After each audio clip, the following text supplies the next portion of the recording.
là aussi, il y a une évolution qui est certaine et puis qui, je pense, est inexorable vu le fait que les fonds publics sont un peu à l'étiage, que nous sommes quand même sur des secteurs qui, quand on parle de show business, on parle bien de business, qui doivent normalement arriver petit à petit à être, je dirais, autonomes par rapport à des dépenses d'argent public.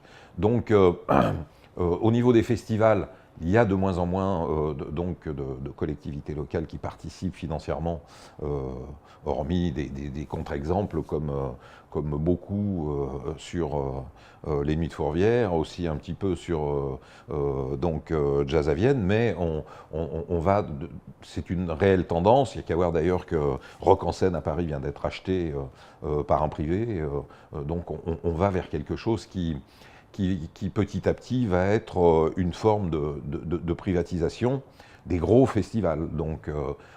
Ceci aussi est possible du fait qu'il y a, comme je le disais il y a un instant, des opérateurs importants et qui, ont un poids assez conséquent en termes de finances pour pouvoir reprendre ce type de projet. Par rapport à ça, qu'est-ce qu'on peut attendre de ça? On peut attendre que le jeu de la concurrence puisse se faire normalement.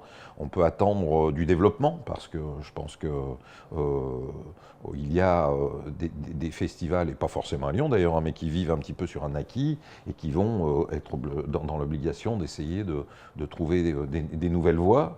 On se rend compte aujourd'hui que les très beaux modèles de festivals qui sont Coachella aux États-Unis ou le festival dont j'oubliais le nom à Budapest, qui est énorme, qui accueille 500 000 visiteurs et spectateurs en 10 jours, quelque chose comme ça, propose de l'art contemporain, de la gastronomie, des événements de toute forme au sein du festival. Donc on va vers quelque chose de beaucoup plus large. Alors bon, le mot festif est un peu mis à toutes les sauces, mais en tout cas quelque chose qui n'est plus qu'une succession de concerts, comme c'était le cas par le passé. Donc il y a une évolution qui va dans le sens, je pense, du spectateur, et c'est plutôt très bien, quoi. Enfin, moi, en tout cas, je m'en félicite. Après, il faut raison garder par rapport au coût des billets, par rapport... j'ai entendu dernièrement, par exemple, que par rapport à ce festival de Budapest, le pass pour tout le festival représente en Hongrie un SMIG local. Donc, pour dire à quel point, et ça marche très très bien quand même, mais je pense qu'en France, heureusement, nous n'en sommes pas là.